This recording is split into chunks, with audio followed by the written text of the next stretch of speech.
Jangan lain. Assalamualaikum warahmatullahi wabarakatuh. Waalaikumsalam.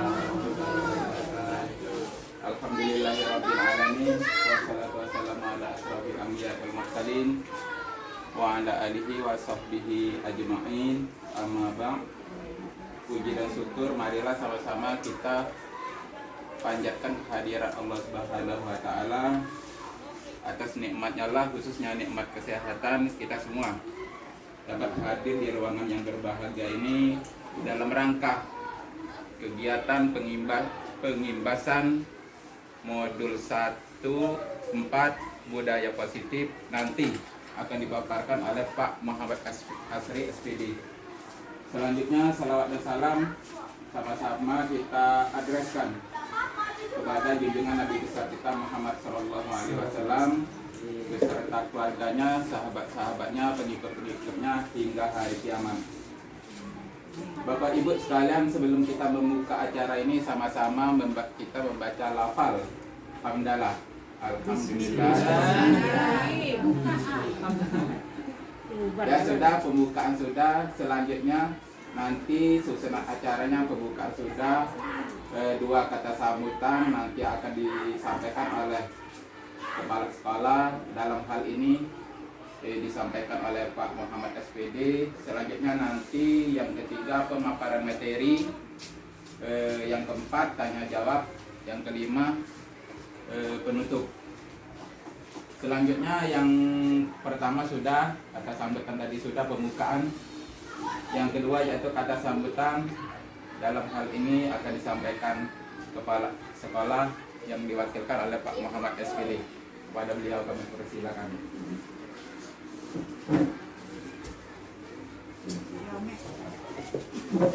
Bismillahirrahmanirrahim. Assalamualaikum warahmatullahi wabarakatuh. Waalaikumsalam. Yang terhormat Bapak Ibu Guru beserta Pak Asri yang saat ini sedang akan memaparkan kegiatan CGP ini, kami dari pihak sekolah dalam hal ini sangat mendukung sekali kegiatan ini, dan kepada Pak Asri teruskan kegiatan ini sampai selesai.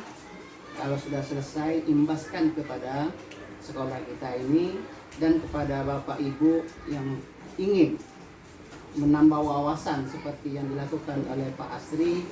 Kami berikan peluang yang sebesar-besarnya untuk meningkatkan karir dan sebagainya. Itu saja secara singkat. Assalamualaikum warahmatullahi wabarakatuh. Waalaikumsalam warahmatullahi wabarakatuh. Ya, terima kasih. Kata sambutan dalam hal ini disampaikan oleh Pak Muhammad SPD selaku Wakil Kepala Sekolah SD 15 Indralaya Utara.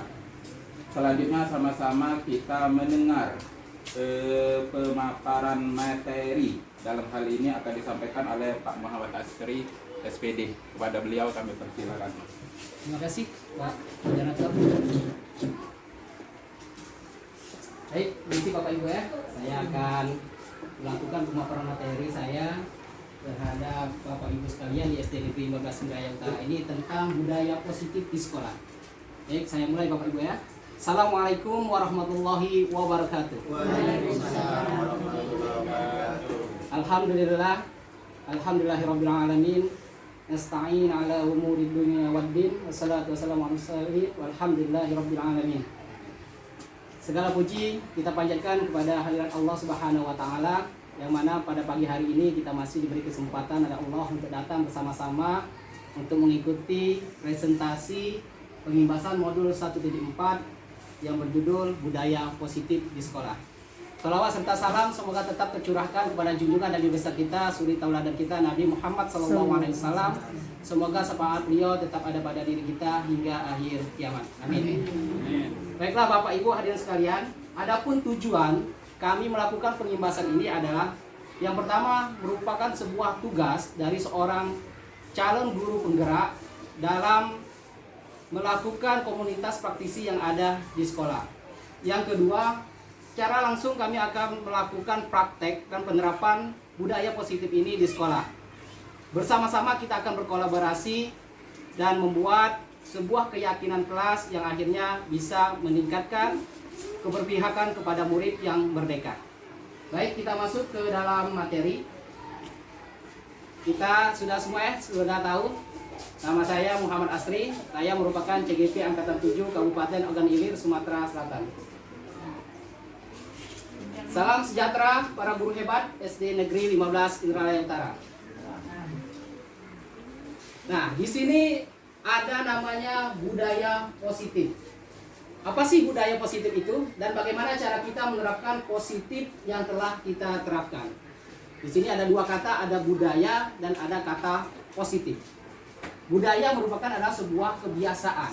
Positif adalah segala tindakan, pemikiran yang bersifat baik.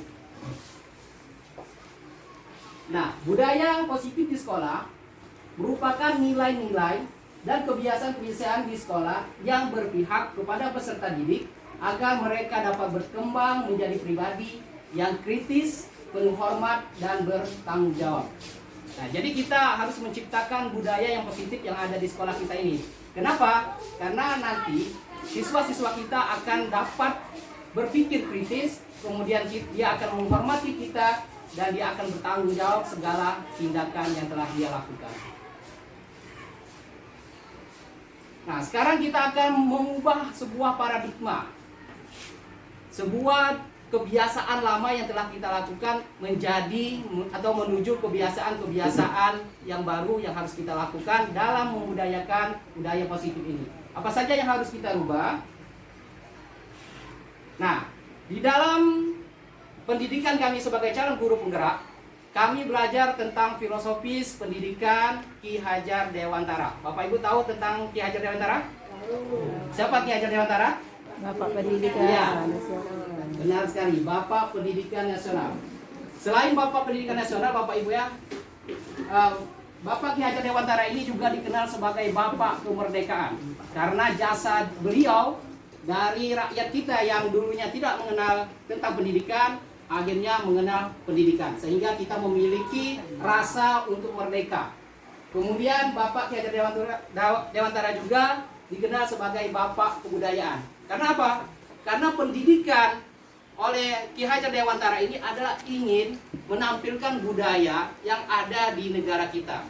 Yang biasanya kita kan dikenal dengan negara yang ramah tamah, gotong royong, dan lain-lain. Nah, itu yang ingin ditampilkan oleh Bapak Ki Hajar Dewantara. Nah, di sini ada beberapa karakter dari pendidikan Ki Hajar Dewantara. Yang pertama, Ki Hajar Dewantara menganggap semua anak itu lahir dengan unik. Mereka memiliki bakat. Nah, bakat inilah yang harus kita kembangkan. Ya. Tugas guru apa? Tugas guru menuntun. Di sini ada kata menuntun. Menuntun bakat tersebut agar anak tumbuh dengan selamat dan bahagia. Nah, jadi tujuan pendidikan di negara kita, baik dari level rendah sampai perguruan tinggi, itu agar anak tersebut tumbuh dengan selamat dan bahagia. Apa selamat? Jiwanya selamat, hatinya bahagia. Itulah tujuan dunia pendidikan kita. Jadi dalam proses pembelajaran itu kita harus menampilkan atau membuat mereka itu rasa bahagia dulu. Sehingga ketika mereka pulang sekolah, kita akan dirindukan. Aduh, aku mau bertemu lagi dengan ibu guruku itu, karena ibu guruku itu sangat baik sekali padaku. Seperti itu. Kemudian dalam pendidikan Ki Hajar Dewantara yang ditekankan adalah budi pekerti. Nah, sekarang dalam kurikulum Merdeka kita mengenal dengan profil pelajar Pancasila. Yang inilah yang harus kita wujudkan. Ya, ada 6 profil pelajar Pancasila, yaitu yang pertama adalah beriman dan bertakwa kepada Tuhan Yang Maha Esa. Yang kedua, berakhlak mulia. Yang ketiga, berkebinekaan global. Yang keempat, kreatif. Yang kelima, bernalar kritis. Yang ketujuh, mandiri dan gotong royong. Nah, pendidikan Ki Hajar Dewantara juga mengibaratkan siswa dan guru itu sebagai seorang petani, itu guru, dan biji jagung itu sebagai murid. Nah, ini apa maksudnya? Petani ibaratkan sebagai guru. Jadi tugas kita adalah berupaya mengembangkan biji tersebut, biji jagung tersebut menjadi sebuah benih tanaman yang menghasilkan beras, ya. Jadi tumbuh subur. Nah, itulah fungsi kita. Apa yang bisa kita lakukan? Ketika kita menjadi petani, berarti kita harus menjaga jagung tersebut kan. Kita bersihkan tanahnya, kita pupuk, kita basmi hamanya, kita buang rumputnya. Nah, itulah yang kita harus kita lakukan. Namun, kita juga harus melihat siswa itu bisa tidak kita ibaratkan biji jagung itu suatu saat akan berubah menjadi duren. Bisa tidak? Bisa tidak? Tidak. Ya, tidak bisa. Jadi anak itu sudah memiliki bakat, kemampuan tersendiri. Nah, tugas kita adalah mengembangkan bakat tersebut. Jadi kalau misalkan dia bakatnya bernyanyi, nah tugas kita sebagai bapak ibu guru, kita kembangkan bakatnya untuk bernyanyi. Kalau dia bakatnya dalam bidang matematika, kita kembangkan dalam matematika. Nah, itulah tugas guru. Tetapi kita kebiasaan kita merangkum semua siswa itu menjadi satu dengan sama semuanya. Jadi kita memberikan pembelajaran yang sama kepada anak-anak kita. Nah, di kurikulum Merdeka ini kita belajar tentang kurikulum yang berdiferensiasi. Ini untuk apa? Ini untuk agar semua kemampuan atau bakat yang dimiliki oleh siswa-siswa kita akomodir. Ya, kita tidak melihat apakah itu akan meribetkan kita, tetapi kita harus melihat bahwa anak-anak kita ini memang memiliki keterampilan dan itulah kewajiban kita sebagai guru. Kemudian mendidik ini harus memperhatikan kodrat alam dan kodrat zaman. Jadi kita perhatikan anak kita ini berada di lingkungan mana, ya. Bagaimana ke lingkungan di rumahnya itu harus kita perhatikan. Kemudian kodrat zaman. Nah, Bapak Ibu, sekarang zaman kita sudah sangat canggih sekali. Kita menuju zaman revolusi dari 4.0, sekarang katanya Cina sudah menguasai 5.0. Ya. Jadi penggunaan teknologi ini sangat diperlukan dalam pembelajaran kita. Seperti saat ini ya, kita bisa perhatikan kita menggunakan laptop, infocus secara sederhana. Ini adalah salah satu penerapan dalam penggunaan teknologi dalam pendidikan kita sekarang. Ini wajib Bapak Ibu ya. Kita harus siap. Siap Bapak Ibu? Siap. Siap ya? Oke. Kemudian, nah ini yang paling penting. Pembelajaran kita harus berpihak pada anak. Nanti akan kita jelaskan melalui ada posisi kontrol, kemudian ada kebutuhan dasar manusia. Yang terakhir, adanya trilogi pendidikan Ki Hajar Dewantara. Nah ini Bapak Ibu, ada 3 landasan pendidikan. Biasanya yang kita perhatikan itu, ada yang tahu tidak? Ingarso Suntulodo, Masio Mamantaso, Teguri Handayani. Nah, oke. Biasanya Teguri Handayani itu terdapat di mana? Lambang Pancasila. Topi Pancasila. ya, digunakan oleh Kementerian Pendidikan. Teguri Handayani ya. Ada Ingarso Suntulodo yang artinya yang di depan itu memberikan contoh. Ingmagio Mangunkarso itu membangun motivasi semangat. Kemudian Teguri Handayani yang belakang itu mendorong agar semua yang kita lakukan itu berjalan dengan baik. Ya, kita tidak bisa Bapak Ibu berjalan sendiri-sendiri Bapak Ibu. Intinya dalam sebuah organisasi dalam sekolah ini kita harus berkolaborasi, harus bekerja sama. Kalau kita bekerja sendiri-sendiri, kita tidak akan mencapai tujuan yang telah diharapkan sesuai dengan visi kita Bapak Ibu. Nah, jadi perubahan paradigmanya untuk membangun budaya yang positif, sekolah perlu menyediakan lingkungan yang positif, aman, dan nyaman agar murid-murid mampu berpikir, bertindak, dan mencipta dengan merdeka, mandiri, dan bertanggung jawab. Ada 3, ya, merdeka, mandiri, dan bertanggung jawab. Itulah karakter kuat yang harus kita ciptakan kepada anak didik kita. Lazimnya disiplin dikaitkan dengan kontrol. Dalam hal ini kontrol guru dalam menghadapi murid. Nah, jadi dalam menciptakan budaya positif ini adanya kontrol, Bapak Ibu, adanya kontrol dari kita terhadap murid kita. Nah, sebelum saya lanjutkan, Bapak Ibu, kita tes speaking dulu, Bapak Ibu. Mau? Mau. Oke, mohon berdiri semuanya, Bapak Ibu. Kita tes speaking, Bapak Ibu. Oke, peraturannya seperti ini Bapak Ibu. Ya. Kalau saya sebutkan, ya, kalau saya katakan tepuk tangan 1 berarti bertepuk jari. Tepuk tangan 2 berarti 2 jari. Tepuk tangan 3 berarti 3 kali. Oke, kita coba ya. Tepuk tangan 1. Tepuk tangan 2. Tepuk tangan 3. Ah, bagus. Keren sekali Bapak Ibu. Oke ya, kita ulangi lagi ya. Tepuk tangan 2. Tepuk tangan 3. 4. Nah, belum konsentrasi.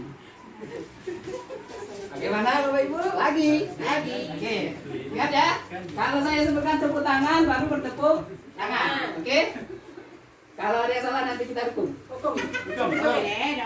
Siap. Kan janji ya. Oke. Tepuk tangan 2 kali. Tepuk tangan 3 kali. Tepuk tangan 1 kali. Tepuk tangan 2 kali.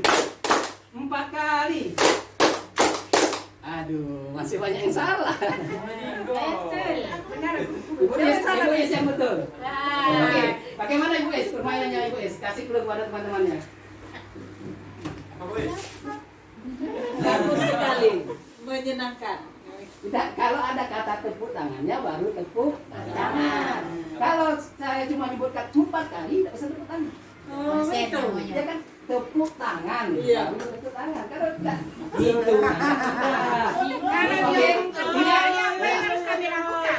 Kalau dia Tidak, diam. Itu boleh. Ulah, kata Oke,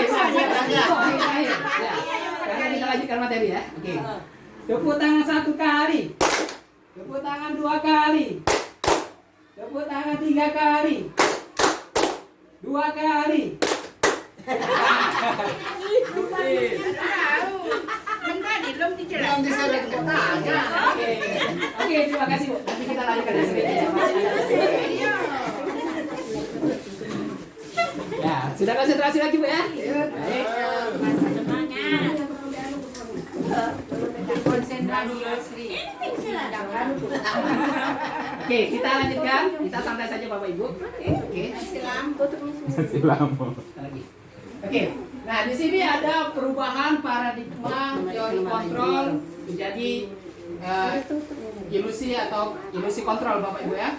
Di sini ada sebuah teori dari Dr. William Glasser dalam kontrol teori untuk meluruskan miskonsepsi tentang kontrol. Nah, di sini biasanya kita memiliki pemahaman yang salah Bapak Ibu ya terhadap kontrol yang kita lakukan kepada murid atau pada keluarga kita, pada anak-anak kita. Yang pertama adalah ilusi kontrol mengontrol murid ya. Jadi sebenarnya Bapak Ibu kita itu tidak bisa mengontrol murid. Ya, murid itu bertindak sesuai dengan apa yang dia rasakan. Ya, jadi kalau kita menghukum atau memerintahkan itu sebenarnya karena dia tergerak tersendiri, motivasi yang ada pada dirinya. Kemudian ada juga yang mengatakan ilusi bahwa kritik dan membuat orang merasa bersalah dapat menguatkan karakter. Ini Ibu ya. Kalau kita biasanya menghukum, ya, kemudian mengecilkan siswa, itu sebenarnya tidak membuat mereka tambah kuat karakternya. Ya, mengecilkan semangat. Kemudian juga ada pemahaman yang salah tentang semua penguatan positif, efektif, dan bermanfaat. Jadi kalau kita memberikan penghargaan, sebuah hadiah, sebenarnya itu kurang bermanfaat dan kurang efektif. Kenapa? Karena itu bisa membuat mereka ketergantungan dengan apa yang kita berikan.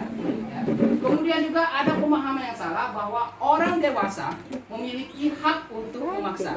Jadi kita sebagai orang dewasa sebenarnya tidak memiliki hak untuk memaksa kepada anak didik kita. Jadi inilah 4 pemahaman yang biasanya kita lakukan dan ini ternyata salah Bapak Ibu ya. Di dalam manuan, dalam absen. Nah, jadi ada perubahan sekarang, perubahan pemikiran kita dari kebiasaan kita menuju teori kontrol. Nah, sekarang pertanyaannya, bisakah kita mengontrol seseorang? Nah, dari perubahan ini kita akan mengerti bahwa dari stimulus respon, kita mencoba mengubah orang agar berpandangan sama dengan kita. Ternyata pada teori kontrol, kita berusaha memahami pandangan orang lain. Ya.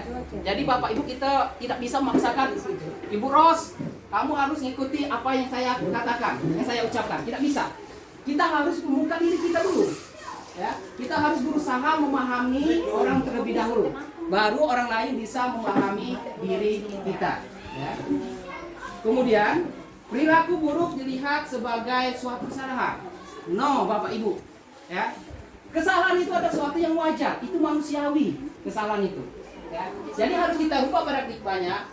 Semua orang melakukan sesuatu itu pasti memiliki tujuan. Tetapi ada yang belum memahami apakah tujuannya itu baik atau buruk. Nah, itu anak didik kita Bapak Ibu. mereka belum sampai ke situ berpikirnya. Ya, inilah tugas kita. Kemudian orang lain bisa mengontrol saya. Nah, ini harus kita buang jauh-jauh. Ya. Dalam teori kontrol hanya kita sendiri yang bisa menguasai atau mengontrol diri kita. Ya. Jadi orang luar itu cuma berpengaruh terhadap kita saja. Tetapi untuk mengambil keputusan tergantung kepada diri kita. Nah, inilah yang harus kita camkan Bapak Ibu. Kemudian adanya pemaksaan ada pada saat bujukan gagal. Ya. Jadi biasanya kalau anak kita suruh tidak galak, biasanya kita maksa. Nanti kalau kamu tidak mau melakukan atau mengerjakan tugas, kamu tidak naik kelas. Nah, ini berarti maksa. Nah, itu sekarang tidak boleh lagi. Kita harus berkolaborasi dan membuat kesepakatan menciptakan pilihan baru. Jadi kita membuat mindset berpikir siswa kita itu untuk mengutarakan alternatif pilihan yang harus mereka lakukan. Kemudian model berpikir menang atau kalah. Nah, ini kebiasaan kita, Bu. Ya sudahlah, pasti kita kalah. Ya sudahlah, kalau tidak menang kita kalah. Nah, ini tidak boleh. Kita harus berubah mindset kita menjadi model berpikir menang. Ya. Jadi apapun kegiatan, apapun lomba, apapun yang kita lakukan, kita harus berpikir bahwa kita bisa dan kita menang. Ya. Jadi jangan kita mengatakan pada siswa, ya sudah melo yang penting tampil. Nah, tidak boleh. Nah, pokoknya kita ikuti dengan baik dan insya Allah hasilnya kita akan menang. Jadi ada budaya positif yang kita tanamkan kepada murid-murid kita. Nah, sekarang dalam membudayakan budaya positif ini kita harus disiplin. Oke, Bapak Ibu, ada yang mau memberi tanggapan apa sih itu disiplin? Tepat waktu, oke, benar sekali. Ros. Ada lagi? Apa yang Ibu ketahui tentang disiplin? Oke, Ibu Zubara? Patuh terhadap aturan. Benar, mantap. Ada lagi? Mau menambahkan? Oke, tadi sudah dijelaskan oleh Ibu Ros sama Ibu Zumara ya. Disiplin itu berhubungan dengan waktu dan peraturan. Nah, ternyata Bapak Ibu, ya, setelah kami belajar tentang pendidikan guru penggerak itu, ternyata disiplin itu bukan cuma masalah berhubungan waktu dan peraturan. Jauh dari itu, Bapak Ibu. Disiplin itu merupakan motivasi dari dalam diri kita untuk melakukan segala sesuatu itu dengan baik. Ya. Jadi kita melakukan sesuatu itu bukan karena, aduh, sekarang sudah masuk kelas. Aduh, peraturannya kita harus masuk jam 7.30. Tidak. Kita membangun diri kita itu agar kita bersifat yang bisa dicontoh oleh teman-teman kita. Ya. Jadi kita mengajar, kita membuat tugas, itu karena kita, memang inilah profesi kita. Memang kita berkecimpung di dalam dunia kita dan kita harus mengerjakan itu. Ya. Bukan karena peraturan dan waktu. Nah, ini Bapak Ibu ya. Kata disiplin sering dikaitkan dengan tata tertib, teratur, dan kepatuhan pada peraturan. Kata disiplin juga sering dihubungkan dengan hukuman. Padahal itu sungguh berbeda, karena belajar dengan disiplin tidak harus dengan memberi hukuman. Justru itu adalah salah satu alternatif terakhir. Dan kalau perlu tidak digunakan sama sekali. Ya. Jadi dalam mendisiplinkan siswa, kalau bisa jangan menggunakan hukuman. Ki Hajar Dewantara menyatakan bahwa untuk mencapai kemerdekaan atau dalam konteks pendidikan kita saat ini dan untuk menciptakan murid yang merdeka, syarat utamanya adalah harus ada disiplin yang kuat. Disiplin yang dimaksud adalah disiplin diri yang memiliki motivasi internal. Jika kita tidak memiliki motivasi internal, maka kita memerlukan pihak lain untuk mendisiplinkan kita. Nah, inilah yang terjadi pada anak didik kita, Bapak Ibu. Mereka bisa tidak disiplin sendiri? Tidak bisa. Nah, inilah kewajiban kita, inilah tanggung jawab kita untuk menciptakan disiplin kepada anak didik kita. Nah, kemudian ada teori motivasi perilaku manusia. Ada dua teori ini, ada motivasi eksternal, ada motivasi internal. Motivasi eksternal itu untuk menghindari ketidaknyamanan atau hukuman. Jadi siswa melakukan sesuatu itu karena mereka tidak mau dihukum. Aduh, aku mau datang sekolah ini nanti dimarahi oleh guru. Nah, itu tidak boleh, ya. Atau misalkan aku mau datang sekolah ini karena tidak mau besok disuruh bawa bunga atau disuruh melakukan sesuatu, ya. Itu untuk menghindari hukuman. Yang kedua, untuk mendapatkan imbalan. Nah, ini juga tidak boleh. Saya mau belajar dengan Ibu Is karena Ibu Is selalu memberi saya coklat. Nah, tidak boleh. Atau Ibu Rohana selalu memberi saya permen ketika belajar? Tidak boleh. Karena itu membuat ketergantungan kita. Nah, itu semua adalah motivasi dari luar. Karena ada rangsangan dari kita.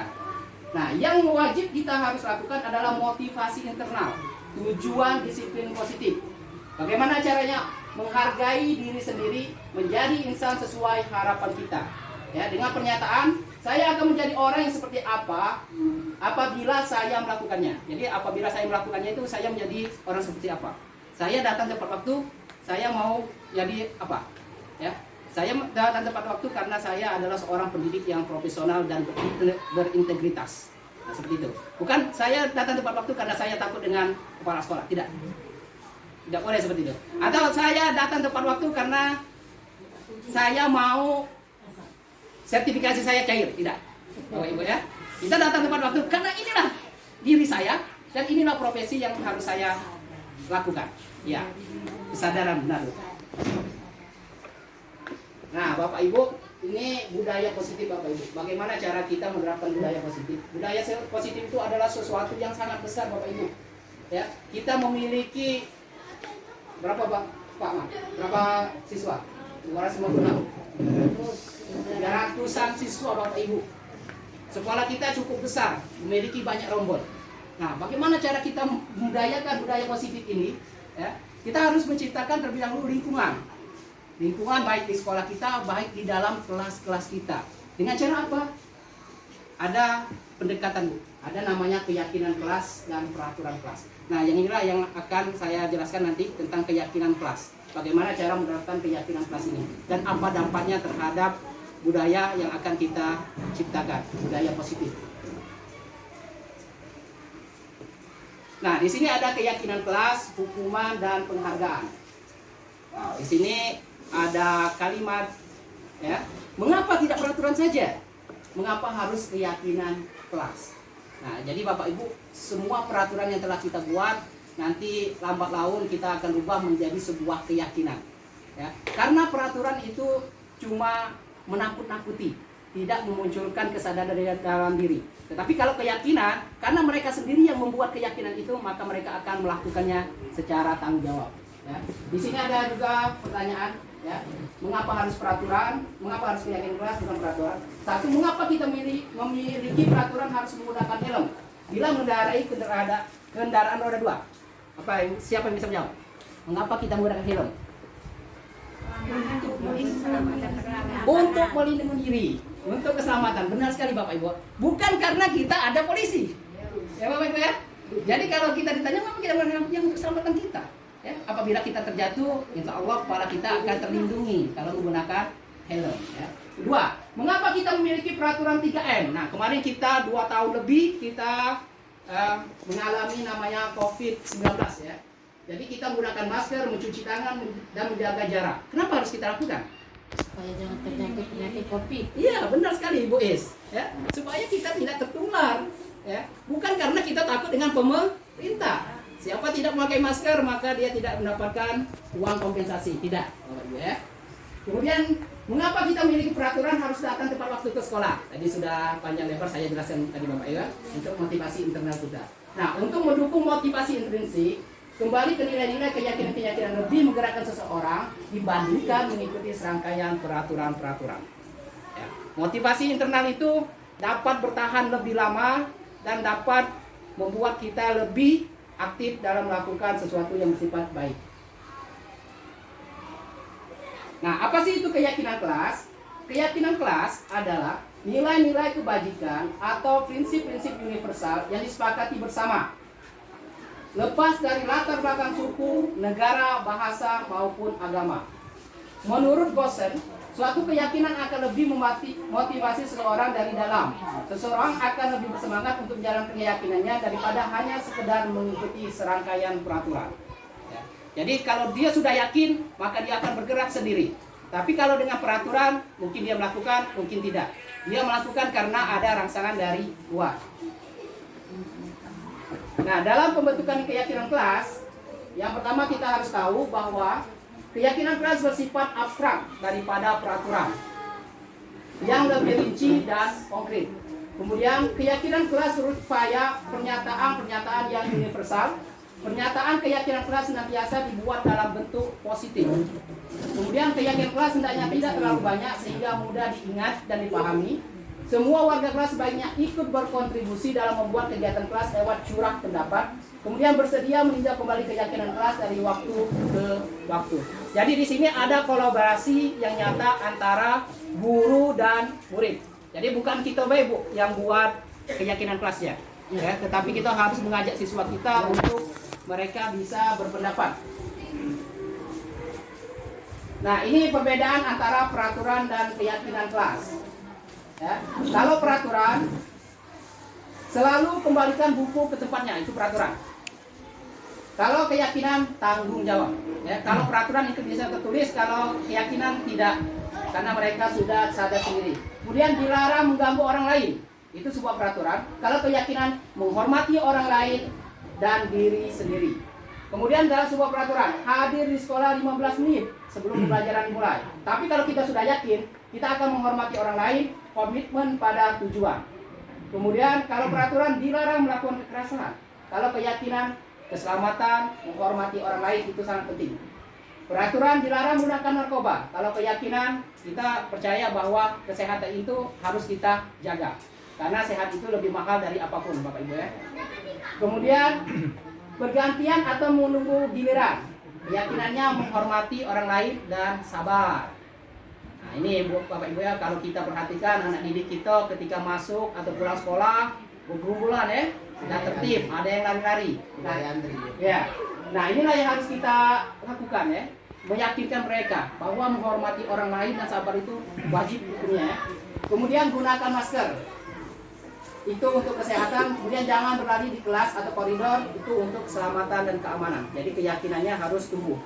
Karena Bapak Ibu ya, di dalam kami CGP ini untuk mengubah mindset ini sangat luar biasa, memerlukan waktu dan dukungan serta kolaborasi dari Bapak Ibu sekalian. Nah, Bapak Ibu, ini contoh yang sudah saya terapkan dalam membuat keyakinan kelas. Ya. Di sini saya pertama melakukan diskusi, membimbing siswa dalam membuat keyakinan kelas. Jadi ada diskusi antara siswa dan guru, apa saja yang perlu mereka terapkan. Mereka berhak untuk mengajukan pendapat. Kemudian karena saya sudah menerapkan teknologi, jadi siswa saya disuruh untuk menuliskan langsung. Ya, setelah mereka menulis di sebuah kertas, mereka mengetik langsung di laptop. Seperti ini ya. Nah, setelah itu, setelah dari pendapat siswa, kemudian kita rangkum. Menjadilah ini kesepakatan kelas kami, kelas 4. Ada 12 kesepakatan yang semuanya tidak bertele-tele. Ya.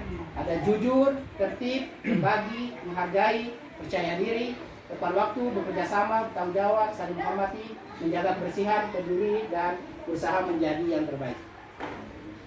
Apakah ini boleh kita tambah atau kita kurangi? Boleh. Boleh. Disesuaikan dengan keadaan kelas ibu masing-masing. Nah, ini dihukum oleh penghargaan.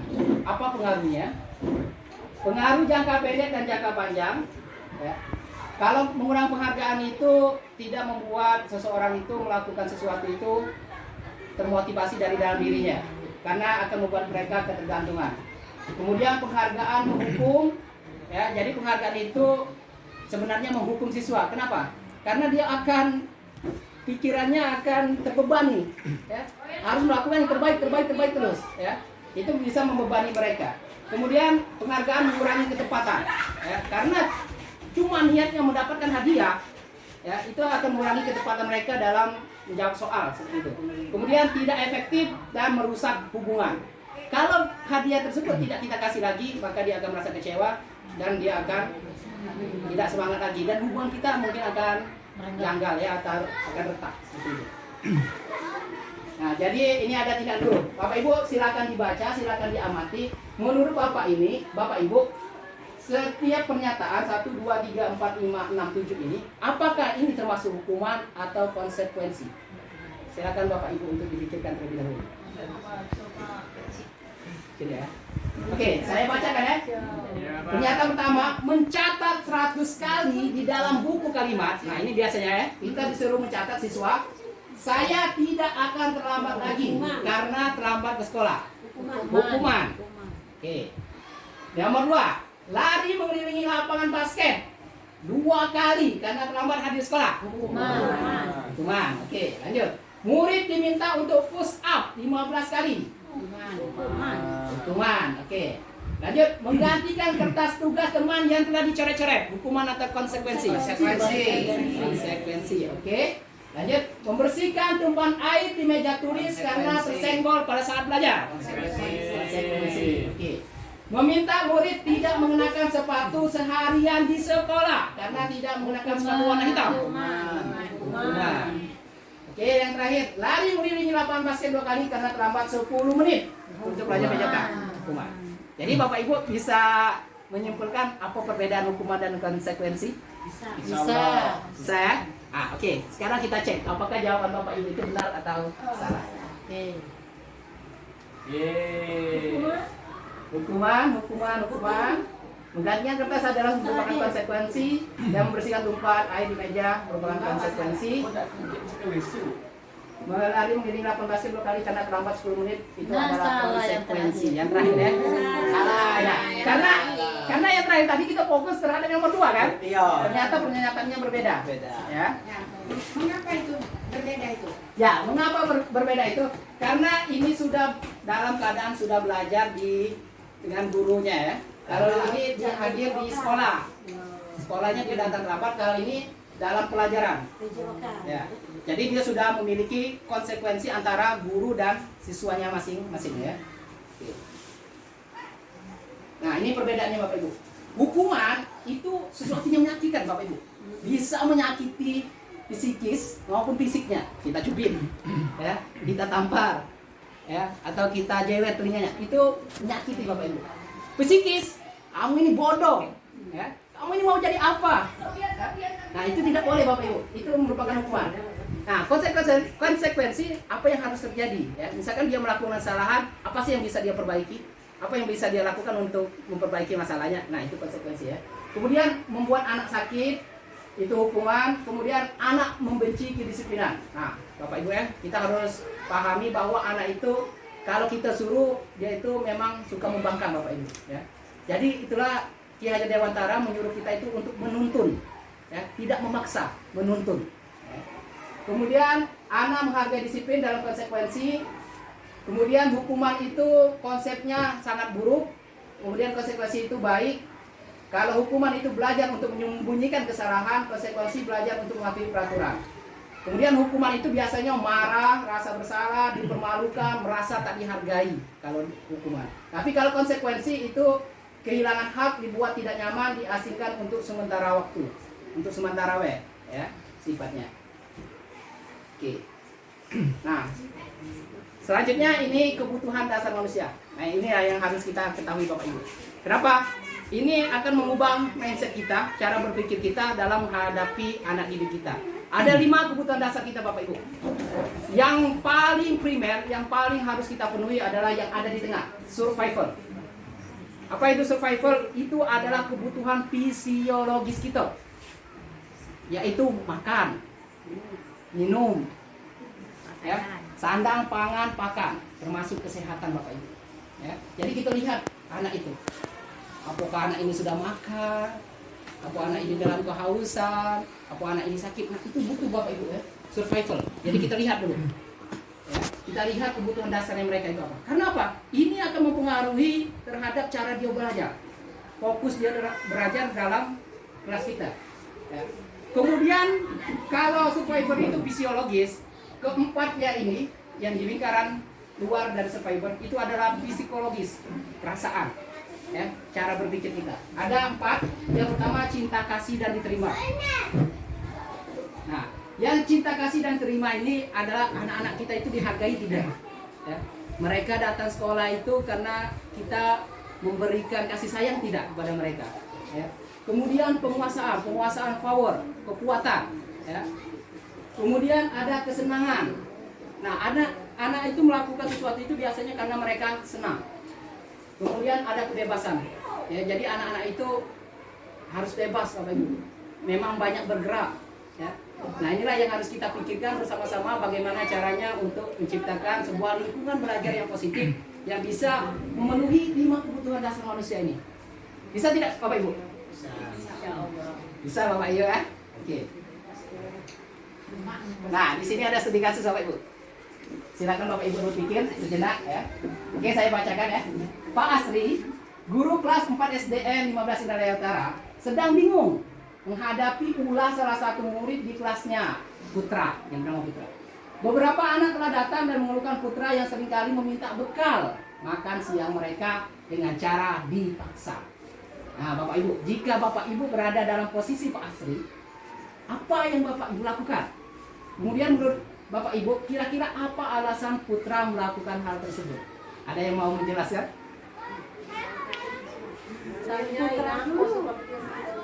Menanyai. Iya.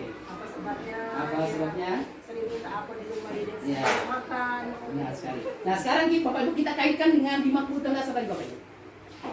Kenapa dia itu minta makan itu secara maksa? Apakah kebutuhan fisiologis yang tadi terpenuhi? Apakah kasih sayang yang terpenuhi? Kebebasannya? Kekuasaannya? Kasih sayang Bapak Ibu ya? Kurang perhatian. Kurang perhatian. Oke, bisa. Mungkin itu. Jadi dia cari di luar kasih sayang. Iya. Perhatian. Benar sekali. Mungkin banyak pemalasan masak. Nah, benar. Iya, bisa. Iya, iya, tadi kan tergantung fisiologis ya. Mungkin dia belum makan karena tidak dikasih. Ya, iya benar.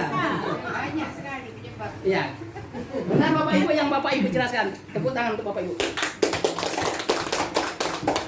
Ya. Nah, inilah yang Bapak Ibu jelaskan tadi, ya. Semuanya ada. Ya. Karena orang tua lapar kata Ibu tadi, ya, karena anaknya lapar, karena tidak membawa bekal tadi ya. Ada di sini jawabannya. Ya. Kemudian kurang perhatian kata Ibu Yuni tadi, tidak diperhatikan. Kemudian karena dia merasa hebat, ya, dia berkuasa, dia jadi berkehendak. Ya. Kemudian karena dia merasa bosan, makanannya makan ini terus, dia mau melakukan yang lain ya. Kemudian iseng karena dia senang melihat orang lain itu menangis, ya, dia melakukan hal tersebut. Nah, Bapak Ibu, ini ada 5 posisi kontrol yang harus kita lakukan. Ya. Lihat saja yang berwarna merah, Bapak Ibu. Tulisannya berwarna merah. Ada 5 posisi. Yang pertama, kita itu sebagai penghukum. Yang kedua, kita itu sebagai pembuat merasa bersalah. Yang ketiga, kita sebagai teman. Yang keempat, sebagai pemantau. Dan yang kelima itu sebagai manajer. 2, yang sebelah kiri, penghukum dan pembuat merasa bersalah itu adalah tindakan yang negatif.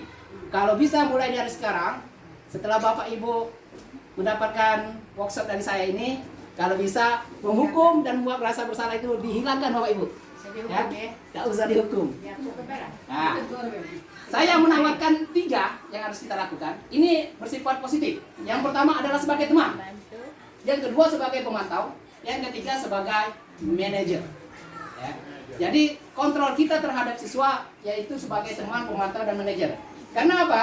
Karena itu bisa menciptakan budaya yang positif. Ya. Sebagai manajer, dia bisa menghargai dirinya sendiri.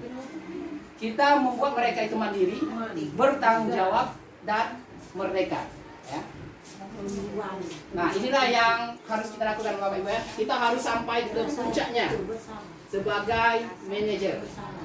Nah, apa yang harus kita lakukan? Saya akan menawarkan sebuah pendekatan yang namanya restitusi. Restitusi adalah proses menciptakan kondisi bagi murid untuk memperbaiki kesalahan mereka, sehingga mereka bisa kembali pada kelompok mereka dengan karakter yang lebih kuat. Nah, ini Bapak Ibu ya. Dari seorang manajer tadi kita akan melakukan pendekatan restitusi. Apa tujuannya? Memperbaiki kesalahan, bukan menghukum, memperbaiki. Apa yang akan terjadi? Mereka itu akan kembali kepada kelompoknya, dihargai. Ya, tidak merasa minder, tidak merasa takut, ya. Kemudian dia akan lebih kuat karakternya. Oh, saya berarti ini dihargai. Oh, saya berarti memiliki kepercayaan diri. Saya memiliki kemampuan. Nah, itu yang harus kita lakukan. Tapi kalau kita menghukum, membuat mereka bersalah, dia akan merasa semakin kecil. Oh, saya tidak dihargai. Oh, saya ini selalu dihukum. Untuk apa saya sekolah? Akhirnya dia akan ya. Nah, ada 9 ciri-ciri Bapak Ibu restitusi. Yang pertama, restitusi itu belajar dari kesalahan, memperbaiki hubungan, merupakan sebuah tawaran bukan paksaan. menuntut untuk melihat ke dalam diri, mencari kebutuhan dasar, kemudian cara yang paling baik untuk memperbaiki diri, berfokus pada karakter, bukan tindakan, fokus pada solusi, kemudian mengembalikan murid yang berbuat salah pada kelompoknya. Nah, itu ciri-ciri restitusi. Bagaimana cara melakukan restitusi? Di sini ada segitiga triangle, ya, atau segitiga restitusi. Ada 3 kegiatan Bapak Ibu. Yang pertama adalah kita harus menstabilkan identitas, kemudian melakukan validasi tindakan yang salah, yang terakhir menanyakan keyakinan. Di sini bisa kita lihat ada pernyataannya, ya, menstabilkan identitas. Setiap orang pasti pernah melakukan kesalahan, itu manusiawi. Kemudian kamu bukan satu-satunya yang pernah melakukan ini.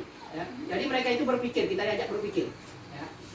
Kemudian memvalidasi tindakan, kamu tentu punya alasan mengapa melakukan itu. Jadi kita tanya alasannya, apa kamu melakukan itu? Ya. Kemudian adakah cara yang lebih efektif untuk mendapatkan apa yang kamu butuhkan? Jadi kita tanyakan lagi pada siswa, ada tidak cara lain yang lebih bagus, yang lebih baik yang kamu lakukan daripada ini? Itu untuk validasi tindakannya. Kemudian menanyakan keyakinan, nilai-nilai apa yang telah kita sepakati tadi. Yang tadi Bapak Ibu ya, keyakinan kelas yang telah kita buat dan kita sepakati. Kemudian kita tanya lagi, kamu ini mau jadi apa nanti? Nah, inilah segitiga restitusi. Ini terakhir Bapak Ibu ya, materi kita terakhir segitiga restitusi. Dan alhamdulillah kemarin saya sudah melakukan segitiga restitusi ini di kelas. Ya. Jadi ini ada gambarnya.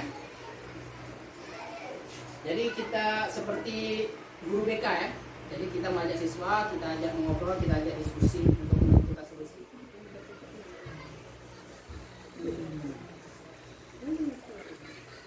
Nah, ini ada videonya Bapak Ibu. Di sini Bapak Ibu ya, saya membuat 2 kasus. Kasus yang pertama ada siswa yang ketiduran dalam kelas, itu sebuah permasalahan. Kemudian ada siswa yang terlambat. Nah, bagaimana caranya kita menghindarkan hukuman dan kita lakukan restitusi tadi. Posisi kita sebagai manajer. Ya. Silakan Bapak Ibu. Setelah kita menentukan power faktornya, yang primanya sudah kita cari. Kemudian apa yang kita lakukan? Kita buat simulasi. Nah, di sini ada siswa yang tidur. Tidur deh. Disuruh tidur.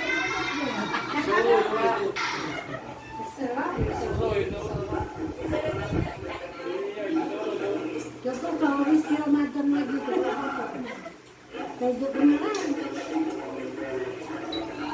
Nah, jadi Bapak Ibu respon kita jangan langsung menghakimi dia. Jadi kita lanjutkan pelajarannya, kita ajak belajar dia. Ya. Jangan langsung kita stop. Kamu 12. Nah, tidak. Nah, ini beberapa ya.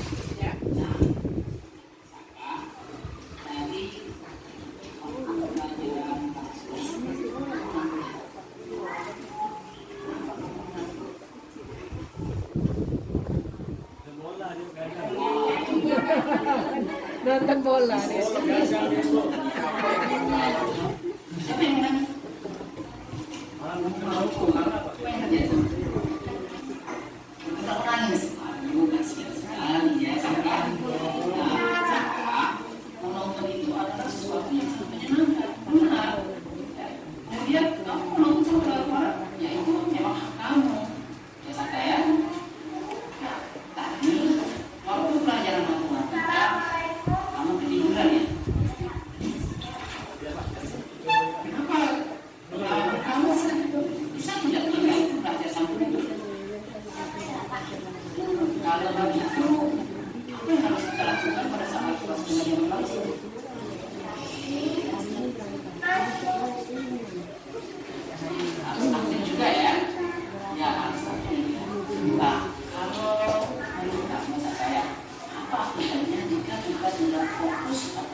kasus yang kedua.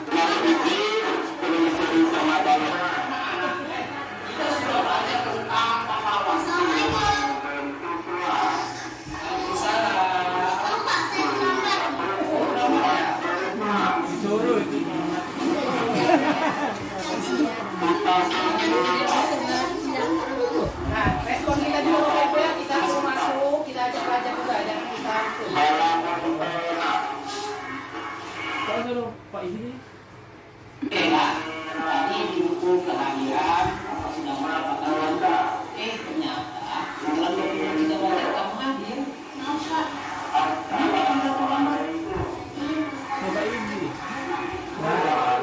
ini Mustafa kan identitas Tuannya. Jadi bagaimana cara kamu datang ke sekolah? Naik ojek ya? Bagaimana perasaan kamu naik ojek? jadi katanya perasaannya Wah, pasti kamu anak kesayangan ya? Kamu bisa sekarang validasi tindakan yang salah ini. kalau misalkan dia setuju dan tidak bisa melakukan masih keinginan untuk sekolah. Menurut kamu, kenapa tidak akan kamu cari? Oh, lalu ya. Tidak perasaan ini. Apa itu? Oh, bagus ya. Nah, Kela, apa sih akibatnya jika kamu tidak konsentrasi dalam belajar?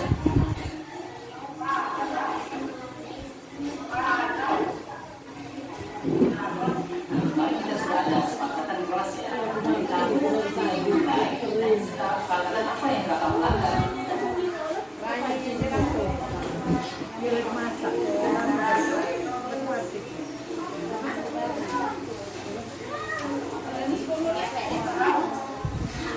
Simpan ya.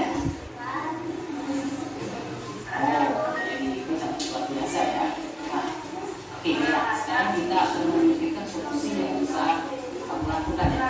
Menurut kamu, apa sih yang harus kamu siapkan sebelum datang ke sekolah?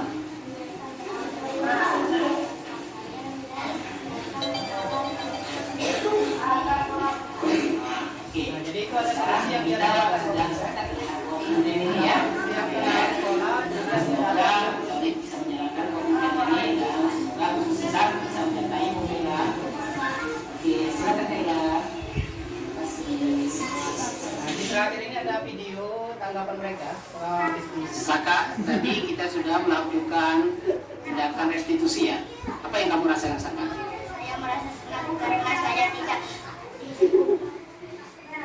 berarti bahwa belajar itu harus memperhatikan guru supaya benar. Kayla, tadi kita sudah melaksanakan restitusi ya. Apa yang kamu rasakan? Saya senang Pak karena saya sudah dimotivasi. Saya kedepannya saya akan menyiapkan diri untuk selalu datang ke waktu sebelum 20 menit belajar di kelas. Nah, jadi Bapak Ibu ya, dari restitusi tadi mereka akan mencari alternatif solusi yang mereka tawarkan. Jadi kita cuma mengarahkan. Nah, di sini sudah tertanam motivasi internal mereka apa yang harus mereka lakukan Bapak Ibu. Nah, inilah manfaatnya sebagai kontrol terhadap anak didik kita untuk menciptakan budaya yang positif. Tidak lagi melakukan penghukuman, tetapi kita mencari solusi yang terbaik dalam menangani masalah pada murid-murid kita. Baik Bapak Ibu, pemaparan saya sudah sampai di sini. Sekarang saya balikan lagi ke moderator. Silakan Bapak.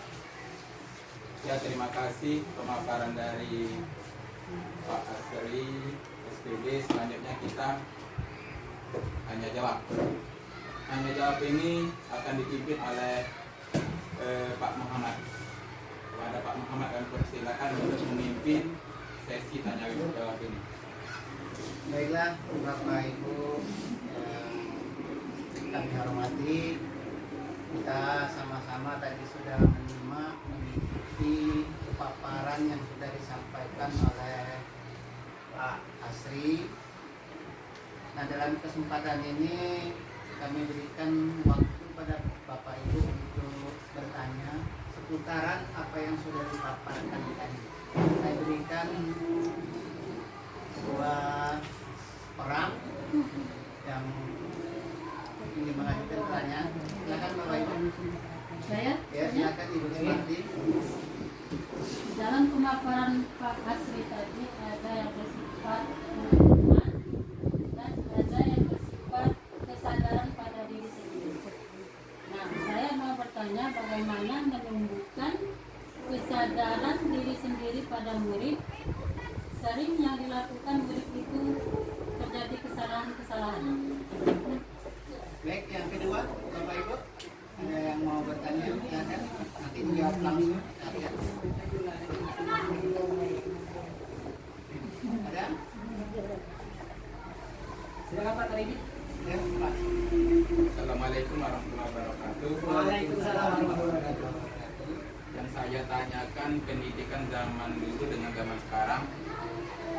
Kita lihat pada zaman dahulu, zaman kita menjadi siswa, yaitu anak-anak mudah sekali dididik taat kepada guru dan juga taat kepada orang tua. Kita lihat pendidikan anak sekarang ini tamat dari sekolah, tamat dari SD.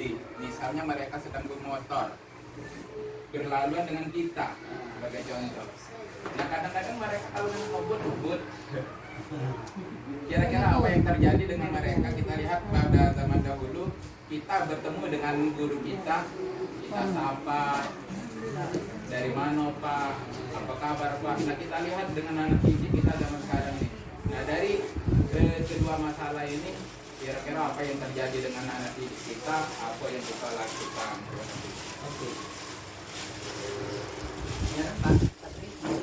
Oke, terima kasih Bapak Guru hebat yang sudah bertanya. Yang pertama dari Ibu Is, bagaimana menumbuhkan kesadaran murid yang sering melakukan kesalahan yang berulang-ulang, ya?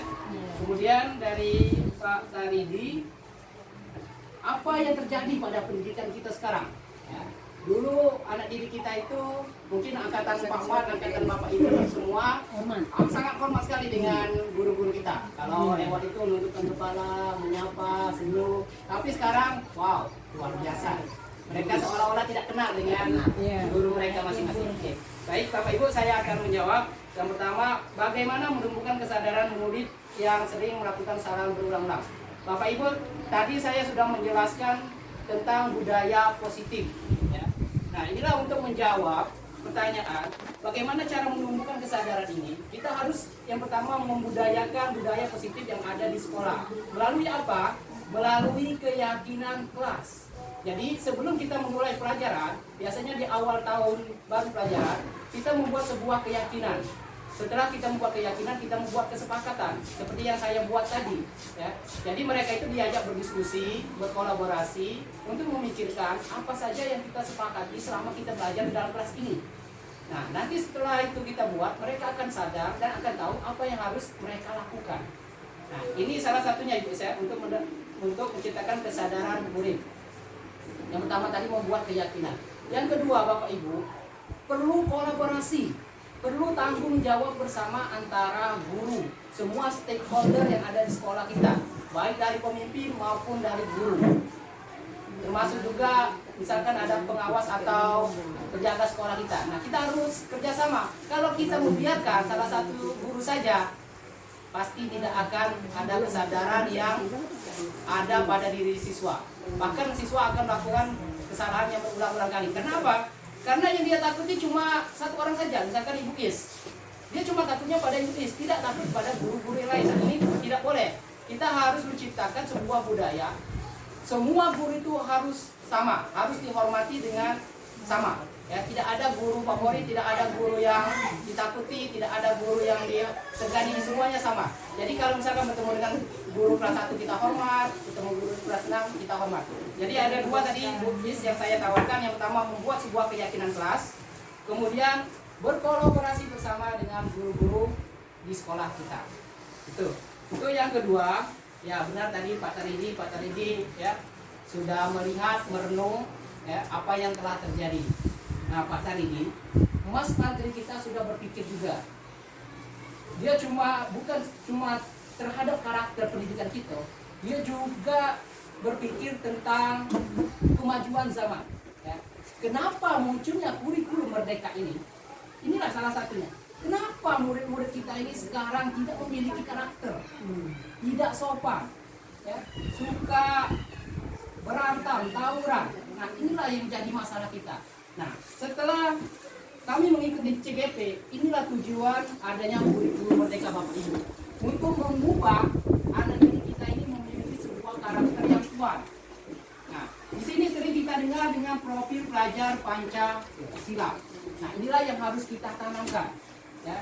Jadi anak didik kita ini datang sekolah ini bukan kita hukumi, bukan kita marahi, ya. Kita kembangkan segala potensi yang ada pada dirinya. Kemudian kita menanamkan sebuah karakter tanda yang kita namakan dengan profil pelajar Pancasila. Insya Allah Pak Karidi, kalau semua guru mendukung dan sudah membuka mindsetnya, maka bisa kita ciptakan sebuah lingkungan yang positif yang akan membuat siswa-siswa kita akan berbuat dan bersikap dengan baik. Itu yang pertama Pak Karidi ya. Apa yang terjadi? Ya memang benar ya. Nah, melalui kurikulum ini ya, kurikulum Merdeka dan pendekatan profil pelajar Pancasila, insya Allah kita bisa mengubah mindset anak didik kita.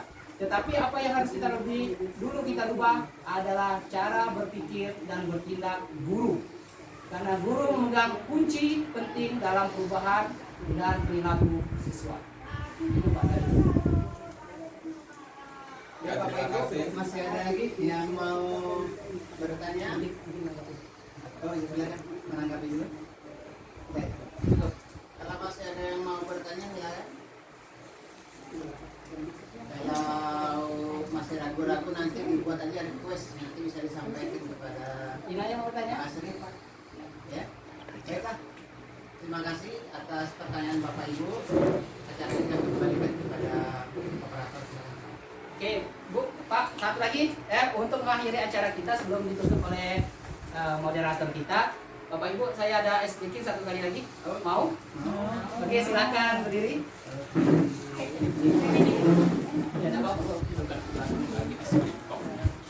Oke, ice breakingnya sama tadi, tepuk tangan. Ya, ini sangat mudah Bapak Ibu. Yang penting konsentrasi. Ya. Kalau saya sebut, sebut ya. Oke. Kalau saya sebut selamat pagi, maka tepuk satu kali. Kalau saya sebut selamat siang, maka tepuk dua kali. Kalau saya sebut selamat malam, tepuk tiga kali. Oke, bisa? Bisa dicerna ya? Oke, kenal.